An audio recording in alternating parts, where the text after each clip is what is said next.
सभी विश्वासी भाई बहनों को मेरी तरफ से प्यार भरी जय मसीह की। मैं रजिंदर एक बार फिर से नई वीडियो के साथ, नए वचन के साथ, नए टॉपिक के साथ आपके रूबरू आई हूँ। क्या है टॉपिक? शारीरिक कामों पर मन लगा रहे हो तो हो जाओ सावधान। कौन लोग जो विश्वासी हैं, जिन्होंने प्रभु यीशु मसीहा के सत्य को जान लिया, जिन्होंने प्रभु को ग्रहण कर लिया, अगर आप आज भी शारीरिक कामों पर मन लगा रहे हो तो हो जाओ सावधान।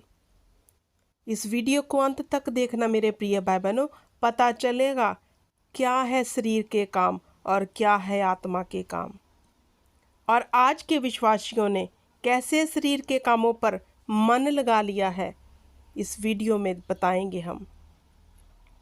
हालेलुया। मेरे प्रिय भाई बहनों, एक बात मैं आपसे पूछना चाहती हूँ। प्रभु यीशु मसीहा को हमने ग्रहण किया। हालेलुया।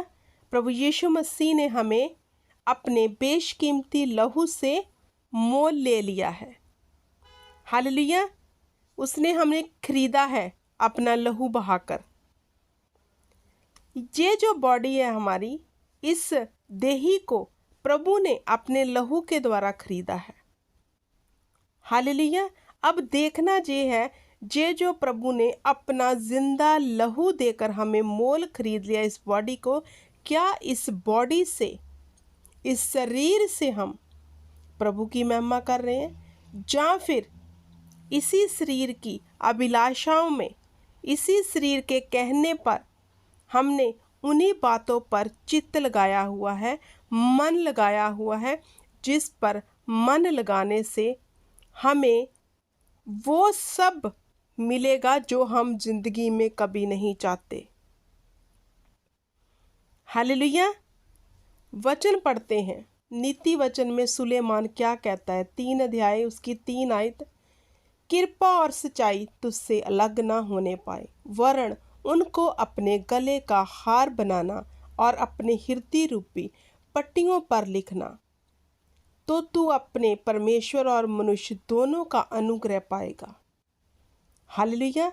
जहां नीति वचन में सुलेमान क्या कह रहा है, युवकों को, यंग जनरेशन को, वचन तो कह रहा है अब प्रभु ने जो हमें मोल खरीद लिया है, अब कृपा और सच्चाई तुझसे अलग ना हो, वरन इनको अपने गले का हार बना के रखना। हालेलुया। मतलब अपने हृदय की पट्टी पर लिख लेना खुदा के वचनों को, फिर तू मनुष्य और परमेश्वर दोनों का अनुग्रह पाएगा।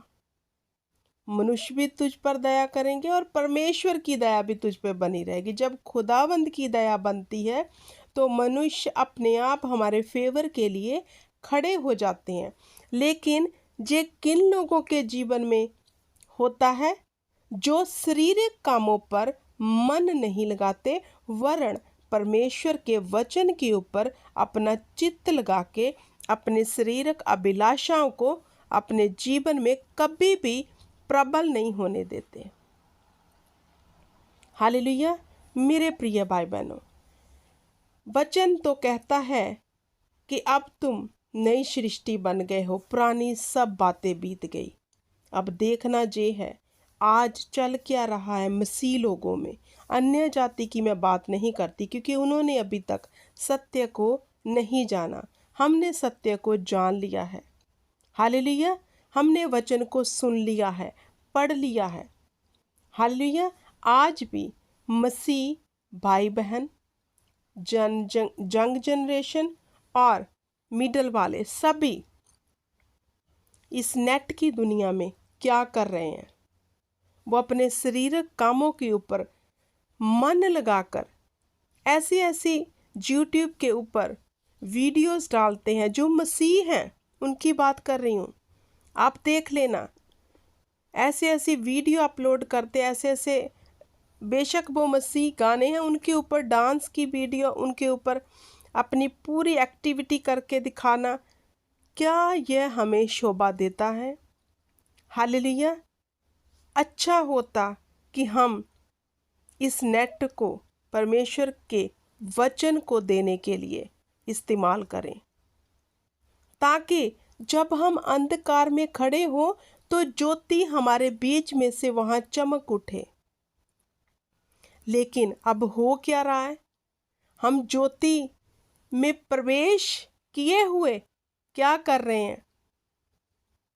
वो ही शारीरिक काम जिन्हें खुदावंद ने हमें मना किया है, वही काम आज हम विश्वासी भाई बहन कर रहे हैं।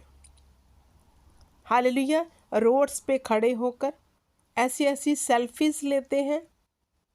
हालेलुया।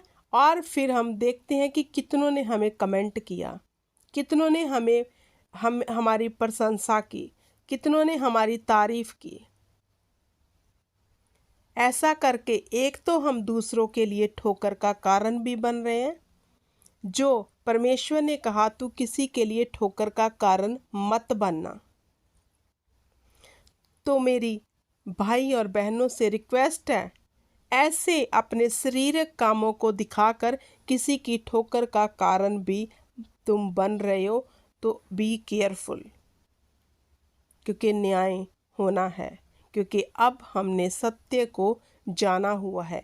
जिन्होंने सत्य को जान लिया है मेरे प्रिय भाई बहनों, अगर वह आज भी शारीरिक अभिलाषा में फंसे हुए हैं और वो समझ रहे हैं ये तो नॉर्मल बात है, तो मैं प्रिय भाई बहनों कहना चाहती हूँ, वचन कहता है जिन्होंने सत्य को जाना है उनके ऊपर दंड की आज्ञा अधिक होगी, मतलब ज़्यादा होगी। क्या हमें शोभा देता है? हमारे परमेश्वर ने हमारे लिए क्रूस के ऊपर जान दे दी इस देही को बचाने के लिए। हालेलुया। जे पापमय देही जो पाप में पड़ी थी, इसे शुद्ध किया लहू से। क्या हम फिर से वही काम करके परमेश्वर की क्रूस की कथा को खराब नहीं कर रहे? क्या हमें शोभा देता है ये सब करना? क्या आपका विवेक आपको इजाज़त देता है ये काम करने के लिए, ऐसे कपड़े पहनने के लिए, ऐसी बातें करने के लिए? हालेलुया। अगला वचन भी मैं ज़रूर आपको पढ़ाऊंगी। नीति वचन 19 उसकी 16। जो आज्ञा को मानता है वह अपने प्राणों की रक्षा करता है, परंतु जो अपने चाल चलन के विषय में निश्चिंत रहता है वह मर जाता है। यहोवा पिता कह रहे हैं जो आज्ञा को मानेगा। अब आज्ञा क्या है परमेश्वर की? कि हम कृपा और भलाई को पकड़े रखें, कमर से बांध ले, वो हमसे कभी अलग ना हो। खुदा हमारी ऐसी जिंदगी हमसे चाहता है। जो आज्ञा को मानता है वह अपने प्राणों की रक्षा करता है, जो शारीरिक कामों से निकल जाता है। क्योंकि हम शारीरिक काम क्यों कर रहे हैं? कि हमें कोई देखे, हमारी प्रशंसा करे। 2 मिनट की प्रशंसा के लिए हम अपने शरीर के कामों में ऐसे फंस जाते हैं, हम परमेश्वर की आज्ञा को तोड़ देते हैं और चाल चलन के प्रति ऐसे बेपरवाह हो जाते हैं, लापरवाह मैं कह सकती हूँ, हो जाते हैं। तो क्या कहता है वचन? जो लापरवाह होते हैं, परंतु जो अपने चाल चलन के विषय में निश्चिंत रहता है वह मर जाता है। हालेलुया। तो अब देखना ये है, आज विश्वासी भाई बहन जो शारीरिक कामों में लगे हुए हैं, उनमें और अन्य जाति में क्या फ़र्क है? अब अगर आप खुद ऐसे काम कर रहे हो, अगर कभी किसी को आपको मौका मिले परमेश्वर का वचन कलाम देने के लिए कि मैंने नई ज़िंदगी पाई है, मैं तुम्हें सुनाता हूँ, तो वह तुम्हें कभी भी तुम पर विश्वास नहीं करेगा, क्योंकि उसने तेरे कामों को अपनी आंखों से देखा है, तेरी ड्रेस कोड को अपनी आंखों से देखा है, तेरे चाल चलन को अपनी आंखों से देखा है। तो वह कभी भी तुम पर फेथ नहीं करेंगे। तो मतलब तू उसके लिए ठोकर का कारण बन गया और बन गई। हालेलुया। मेरे प्रिय भाई बहनों, परमेश्वर नहीं चाहता कि हम शारीरिक कामों पर मन अगर लगा रहे हैं तो सावधान हो जाओ। मैं फिर कहती हूँ, सावधान हो जाओ, क्योंकि आपको पता ही नहीं है कि जिंदा खुदा जो परमेश्वर, जिसे हम दयालु और कृपालु कहते हैं, वे करुणामयी है, वो भस्म करने वाली आग भी है। अगर कोई उसकी बॉडी के साथ, अब हम क्राइस्ट ऑफ बॉडी हैं, जिस शरीर उसका मंदिर है और जो इस मंदिर को नाश कर रहा है जानते हुए भी, तो परमेश्वर भस्म करने वाली आग भी हो, आग भी है। ऐसा ना हो मेरे प्रिय भाई बहनों, आप इस आग में झुलस जाओ, क्योंकि आप परमेश्वर के मंदिर को खराब कर रहे हो। हालेलुया।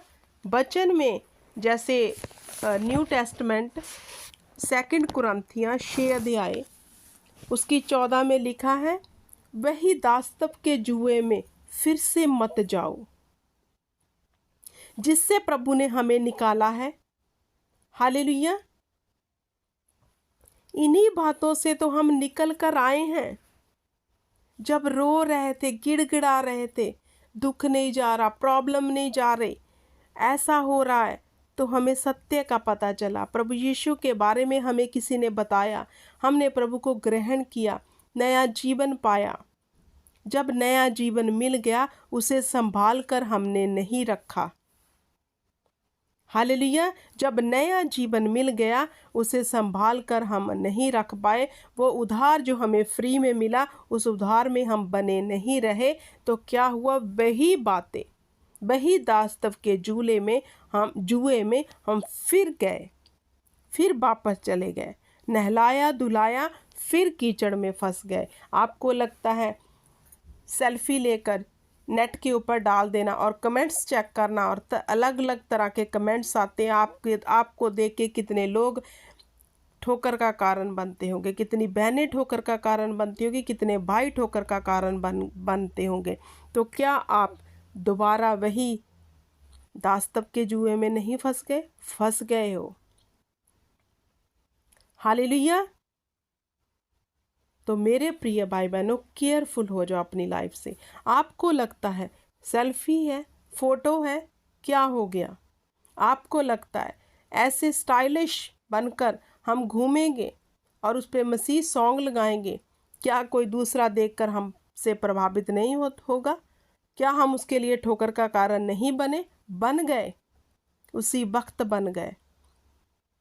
तो आपको ये बातें नॉर्मल लगती हैं?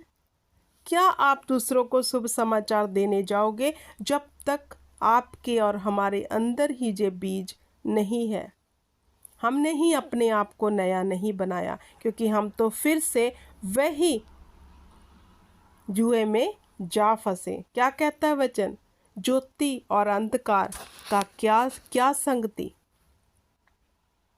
मेरे प्रिय भाई बहनों, हम ज्योति की संतान हैं, तो अंधकार के साथ क्यों संगति करें? जी, अंधकार की चीजें हैं, शरीर पर मन लगाना अंधकार की चीजें हैं। हालेलुया। शरीरक कामों पर मन लगाना वरन अंधेरे में चले जाना, क्योंकि शैतान यही तो चाहता है। लेकिन आत्मा पर मन लगाना जीवन है। हमें आत्मिक बातों पर मन लगाना अधिक जरूरी है। हमें आत्मिक बातों की ओर खींचना ज़्यादा ज़रूरी है, ताकि शरीर के काम नाश हो जाएं, ख़त्म हो जाएं। जब हम आत्मा को अपने जीवन में प्रबल करेंगे, तो शरीर काम अपने आप ख़त्म हो जाएंगे, क्योंकि आत्मा हमें बार बार इस चीज़ को करने को मना करेगा, तो हम नहीं करेंगे ये काम। कौन लोग कर रहे हैं शरीर काम? जिन्होंने आत्मा को दबाया हुआ है, अपने विवेक को मारा हुआ है, वही शरीरक काम में आज भी फंसे हैं। तो क्या आप ज्योति हैं? नहीं, आप आज भी अंधकार में हो, आज भी आप बड़ी बिग प्रॉब्लम में हो। तो केयरफुल हो जाओ, ऐसा ना हो खुदावंद का कहर टूट पड़े। हालेलुया। मैं उम्मीद करती हूँ मेरे प्रिय भाई बहनों कि यह वचन आपको अवश्य समझ आया होगा, और आप आज से ही तौबा करोगे, परमेश्वर के आगे माफ़ी मांगोगे, और अपने चरित्र को और अपने स्टाइल को परमेश्वर के आगे अपनी चाल को सही करोगे। God bless you everyone. आमीन।